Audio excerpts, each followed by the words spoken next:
नमस्कार 5 minute stories. कैसे हैं आप लोग।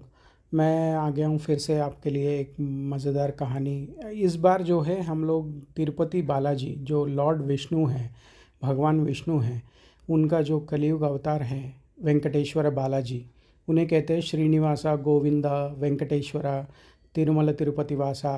ये बहुत सारे नाम हैं भगवान विष्णु के। तो हम आज से शुरू करेंगे उनकी कहानी, जो उन्होंने कैसे धरती पे अवतार लिया है और उन्होंने कैसे जो है तिरुपति बालाजी का अवतार लिया है, इसके बारे में मैं बताता हूँ। एक बार क्या हुआ कि दूरवास महामुनि जो है त्रिलोक संचार करते हुए, सबको विज़िट करते हुए वो पहुँचे हैं ब्रह्मलोक। ब्रह्मलोक में देखा तो उनको जो है बहुत गुस्सा है। उन्होंने जो है ब्रह्मा जी और सरस्वती माँ ने उनको नोटिस नहीं किया। अब वो जो है अपने धुन में थे। सरस्वती माँ वीणा बजा रही थी और ब्रह्मा जी जो है वो वीणा नाद सुन के जो है तन्मयत्व में चले गए थे। अब उन्होंने देखा कि यार ये तो मुझे देखा ही नहीं है, मुझे नोटिस नहीं किया। दूरवास महामुनि जो है बहुत बड़े गुस्से थे, वो वहाँ से निकल गए। और दूसरा जो है उन्होंने सोचा चलो कैलाश पर्वत चलता है। फिर उन्होंने कैलाश पर्वत में गए। वहाँ शिव पार्वती जो है तन्मयत्व में जो है वो कर रहे थे, तांडव कर रहे थे, नृत्य कर रहे थे वो लोग। और उन्होंने देखा कि ये तो मुझे भी नोटिस नहीं कर रहे। जब उन्होंने ब्रह्मा जी को जब देखा तो ब्रह्मा जी ने नोटिस नहीं किया, तो उन्होंने ब्रह्मा जी को श्राप दिया था कि त्रिलोक में आपका कोई पूजा नहीं करेगा।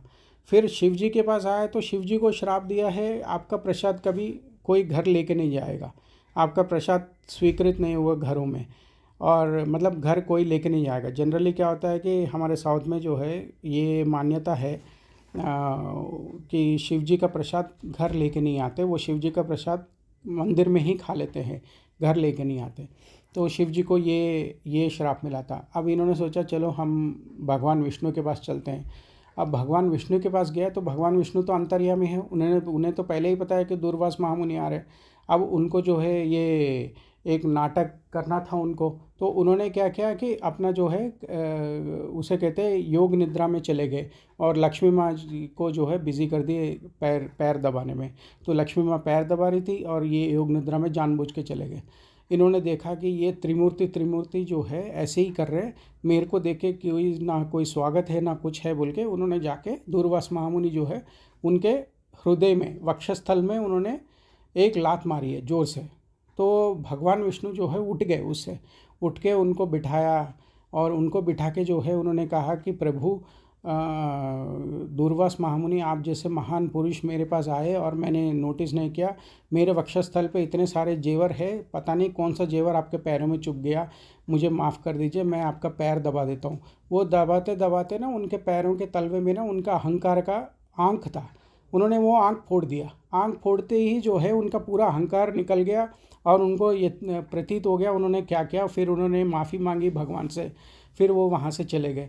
अब लक्ष्मी माँ गुस्सा थी। लक्ष्मी माँ कह रही है कि इस दूरवास महामुनि ने जिस वक्षस्थल पे आपको मारा वो मेरा निवास था, मेरे निवास के ऊपर इन्होंने लात मारा और आप जो है उनके पैर दबा रहे थे, सारी चीज़ें कर रहे थे, तो इसलिए मैं वैकुंठ त्याग के मैं जा रही हूँ। तो वो वैकुंठ से चली गई वो लक्ष्मी माँ। फिर विष्णु भगवान कहते हैं कि जब लक्ष्मी ही नहीं है तो मैं वैकुंठ में करूँगा क्या। ये एक्चुअली ये पूरा नाटक उन्होंने इसीलिए रचा है सो दैट वो धरती पे अवतरित हो कलयुग के दैव के गॉड की तरह अवतरित हो जाए।